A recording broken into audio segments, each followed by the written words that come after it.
Now, the question also asks one more question. That are all the Sahih Hadith of same category? That means all the Hadith which are Maqbool, are they of same category? No. There are levels. And I remember when one of my first teachers of Hadith, that is Sheikh Zakir Naik asked me, may Allah grant him Jannah, he was the head and the dean of the Department of Hadith in the Islamic University of Medina, and he expired just a few months back on the day of Arafah, on the 30th of July, just 3 months back. And may Allah grant him Jannat al-Firdaus. He was my first teacher in Hadith, and he said that there are 10 categories, levels of Maqbool Hadith. 8 categories of Sahih and 2 of Hasan. Imam Bukhari, in his Jami Sahih, he put additional criteria for making a Hadith Sahih.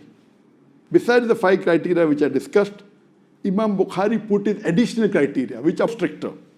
Then only said, I will include in my Jami Sahih. I'll give you an example. Normally for Hadith to be Sahih, the narrator should be of a minimum level of category 5. The Muhaddithin, they have written the history and biography of all the narrators, and they have given 12 levels to the narrators. Number 1 is Sikka. All the Sahabas come in the Sikka, means the best. Number 1, truthful. Then 1, 2, 3, 4, last is Khazzab, liar. So if the narrator is up to level 5, it can be counted as Hadith which is Sahih. Imam Bukhari, he says, in my Silsila Sahih, in my Sahih Bukhari, I will only take narrators up to level 3. That means he is putting a stricter condition. So if Bukhari put additional criteria to make it more authentic, if it's a Hadith in Sahih Bukhari, it's a high level. Imam Muslim, who was a student of Imam Bukhari, he put few additional criteria of his own. He said, I will take narrators only up to level 4. 4 and above. Bukhari said 3 and above, 1, 2, 3. Muslim said, I will take up to level 4. I will not take level 5. His additional criteria. So, the Muhaddithin, they say that number 1, the highest Hadith is that Hadith which is Muttafiq alayh.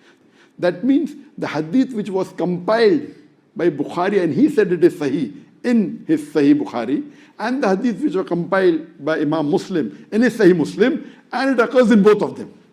So if it occurs in Sahih Bukhari and in Sahih Muslim, it is called as Muttafiq alayh. That means it is available in both Sahih Bukhari and Sahih Muslim. And there's a book, Lulu al-Marjan, that has collection of all the Hadith which occurs in both Bukhari and Muslim. So that is number 1. The Hadith that is present in both Bukhari and Muslim, that is the highest level, number 1. Number 2 is the Hadith which are present in Sahih Bukhari. Number 3 are the Hadith which are present in Sahih Muslim. Number 4, the Muhaddithin, they say that Imam Bukhari was not able to analyze all the Hadith. The Muhaddithin say that approximately today, there are approximately 1 million Hadith.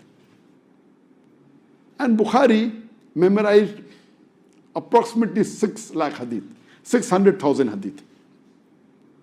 So the Muhaddithin say that those Hadith which Imam Bukhari did not analyze, we are analyzing and applying the criteria of Bukhari. Then the Muhaddithin, they say that those Hadith which Imam Muslim did not analyze, we are applying the criteria of Imam Muslim on those Hadith which Imam Muslim did not analyze, and we are telling this fulfill this criteria. So number 4 is the Hadith which Imam Bukhari did not analyze, the other Muhaddithin analyzed, and which Imam Muslim did not analyze, and the other Muhaddithin applied the criteria of Imam Muslim and analyzed. And it's matching both the criteria of Imam Bukhari and Imam Muslim, but these Imam did not analyze themselves. That is number 4. Number 5 is those Hadith which Imam Bukhari did not analyze, but fulfill the criteria of Imam Bukhari. That comes to number 5. Number 6 is those Hadith which Imam Muslim did not analyze, but fulfill the criteria of Imam Muslim, analyzed by the other Muhaddithin. That comes at level 6. In Imam Bukhari, as I mentioned, there are 7,000. 563 hadith. Even in Sahih Muslim, there are 7,563 hadith. The numbering differs in different editions. So this is level 6.